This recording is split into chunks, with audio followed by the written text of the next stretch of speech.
নমস্কাৰ বন্ধুসকল, এই আলু উঠোৱাৰ মাজতে মানে মোৰ হাঁহৰ পোৱালিকেইটা দানা শেষ হ'ল। সেইকাৰণে মই আজি পুৱাই গুচি যাম দানা আনিবলৈ।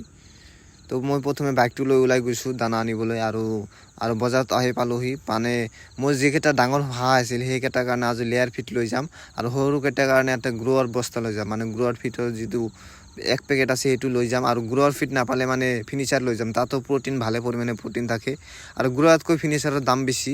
সেইকাৰণে গ্ৰোৱাৰ ল'ম, পাৰিলে গ্ৰোৱাৰ ল'ম আৰু নাপালে আৰু ফিনিচাৰে লৈ যাম। তো প্ৰথমে মই ডাঙৰ হাঁহৰ কাৰণে তাৰমানে 10 কেজিমান লেয়াৰ ফিট লৈ যাম। লেয়াৰ ফিট ল'লে আৰু সিহঁতৰ কণীটো চাগে পাৰিব পাৰে, সেইকাৰণে লেয়াৰ ফিট ল'ম। আৰু লেয়াৰ ফিটটো মই গডৰেজ কোম্পানীৰ লৈছোঁ আৰু ইয়াতে আৰু গ্ৰোৱাৰ ফিটটো নাই বোলে, সেইকাৰণে মই বেলেগ এটা দোকানত যাম। তাতে আৰু নাপালে আৰু ফিনিচাৰটো লৈ যাম। সেইকাৰণে মই বেলেগ এটা দোকানত আহিছোঁ, কাৰণ আগৰ দোকানটোত মানে গ্ৰোৱাৰ ফিট নাই, ফিনিচাৰো নাই। সেইকাৰণে মই বেলেগ এটা দোকানত আহিছোঁ।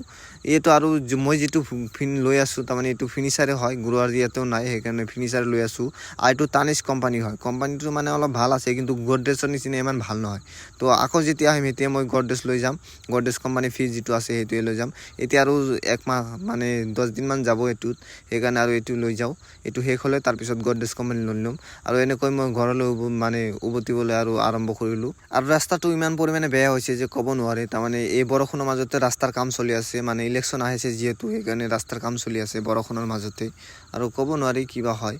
তো সোনকালে ৰাস্তাৰ কাম শেষ হ'লে আৰু ভাল হয় আমাৰ কাৰণে। আৰু এনেকৈ আহি মই ঘৰত পালোহি। তো এতিয়া মই দানাকেইটা ঘৰৰ ভিতৰত থৈ, যিহেতু বৰষুণ আহিব সেইকাৰণে ঘৰৰ ভিতৰত থ'ম। থৈ কিনে মই অলপ পথাৰত যাম, যিহেতু আলুকেইটা উঠোৱা আছে সেইকেইটা মই এটা ঠাইত গোটাই তাৰপিছত পলিথিনৰে ভালকৈ ঢাকি থ'ব লাগিব।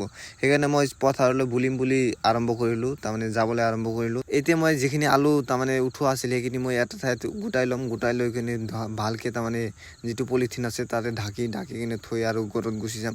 তাৰমানে এতিয়া আমাৰ চব কাম শেষ, পলিথিন ঢাকা শেষ, মানে আলু গোটোৱা শেষ হ'ল।